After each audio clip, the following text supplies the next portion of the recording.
এই তো আসি গিয়া না ঘুরে গেছে চা টা খায়া পরে নাস্তা খায়া হুম। শাক তুলে দিছি এখন যাই খেত হওয়া নিছু গরুরা হিরা কত খেত হওয়া নিচে গরুরা গাছ লুই যাই এই গেলা কি ছেলে মেয়ে কয়জন?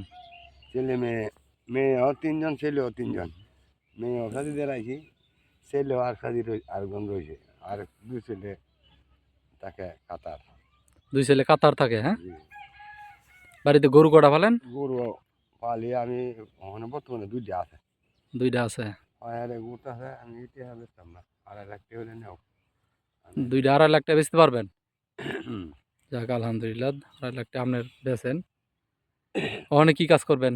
ওখানে খেতে যাইম পানি পানি দিম খেত কি খেতে পানি দিবেন? এই ধান খেত লাগাইম যে এদিন জ্বালা ফালছি জ্বালা ফালাইছেন, হ্যাঁ? জ্বালা ফালছি কাটারি ধানের জ্বালা 1 নম্বর জ্বালা কয়দিন পর লাগাইবেন, কয়দিন আর?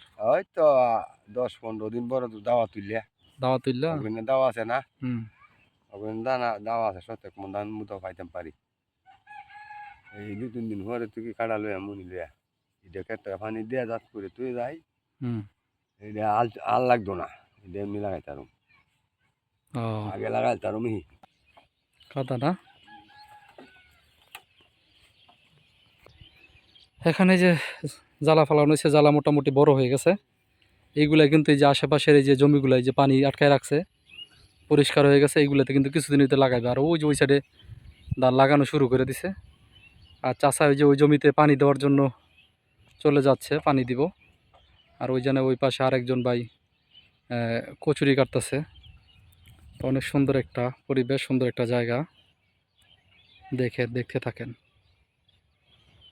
আসলে আমার দেশের এই যে কৃষক ভাইরা কিন্তু অনেক পরিশ্রম করে থাকে, এই সকাল থেকে পরিশ্রম সন্ধ্যা পর্যন্ত। তো আসলে পরিশ্রম করে শরীর স্বাস্থ্য ভালো থাকে। এই চাষা কিন্তু এই যে বিভিন্ন রকমের সবজি চাষ করে, তারপরে ধান চাষ করে, বাড়িতে গরু পালে। অনেক ভালো অবস্থা আছে, 2টা গরু বলে 2-2.5 লাখ টাকা বলতেছে। তো আমি আপনাদেরকে দেখাই এই সুন্দর ভিডিওগুলোর পাশে থাকবেন আপনারা।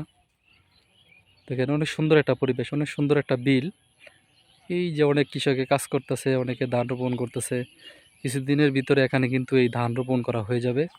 এখন ওই যে ওই পাশে জ্বালা দেখেন, ওই জ্বালাগুলো, আর এই যে উপরে ধানগুলো কেটে তারপরে আবার রোপণ করে দেবে। ওনারা কিন্তু চেষ্টা করে সবার আগে ধান লাগায়, যেহেতু আবার বর্ষা চলে আসে সেই জন্য আগে আগে এই কিশোরগঞ্জ জেলায় একটু আগে আগে ধান রোপণ করে। আর বীজও কিন্তু আগে আগে ফালাই দিছে। এই জমিগুলোতে ধান রোপণ করা হবে।